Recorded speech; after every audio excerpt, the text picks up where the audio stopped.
किसी भी मर्द की जिंदगी में जो सबसे बड़ा एक चैलेंज होता है ना, वो होता है रिस्पॉन्सिबिलिटीज।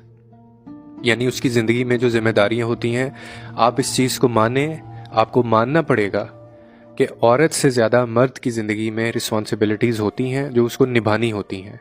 मर्द जो होता है ना, वो अंदर से बहुत तन्हा होता है, और मर्द की तन्हाई को समझना हर औरत के बस की बात नहीं होती।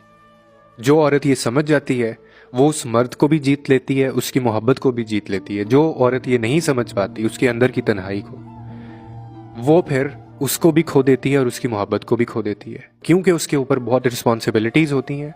इसलिए वो अक्सर आपको मसरूफ नजर आएगा। उसका जहन भी मसरूफ होता है, इसी उलझन का शिकार होता है, और वो फिजिकली भी इसी उलझन का शिकार रहेगा। इसीलिए मैं एक बात कहता हूं कि आप मर्द का हौसला बने, आप उसकी भी नफ्सियात को समझें।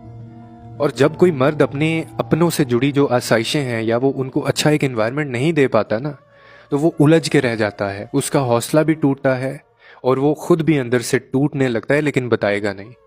उस वक्त आपको उसकी नफ्सियात को समझ के उसका हौसला बनना है, उसको ये यकीन दिलाना है कि आप उसके साथ हैं। उसको तन्हा नहीं रहने देना आपने इसके अंदर। आप एक चीज नहीं समझ पाती हैं कि आपकी जो परेशानी है वो उसकी भी परेशानी बनेगी। तो आपको तो उसकी ताकत बनना है, आपको तो उसको समझना है उस वक्त के अंदर, क्योंकि आप उससे मोहब्बत करती हैं ना। तो अगर आप भी ये दावा करती हैं आप उससे मोहब्बत करते हैं, तो फिर मोहब्बत करने वाला जो होता है, वो तो अगले बंदे को सहारा उसका बनता है, उसकी ताकत बनता है, उसकी आवाज बनता है। और वो फिर है किसका? वो आप ही का है ना। तो अगर वो आप ही का है, तो फिर वो कहाँ जाएगा? जिन औरतों की जिंदगी में ऐसा मर्द है, उनको चाहिए कि वो उनका सहारा बने, उनको चाहिए कि वो उनको सुकून दे, उसकी नफ्सियात को समझे।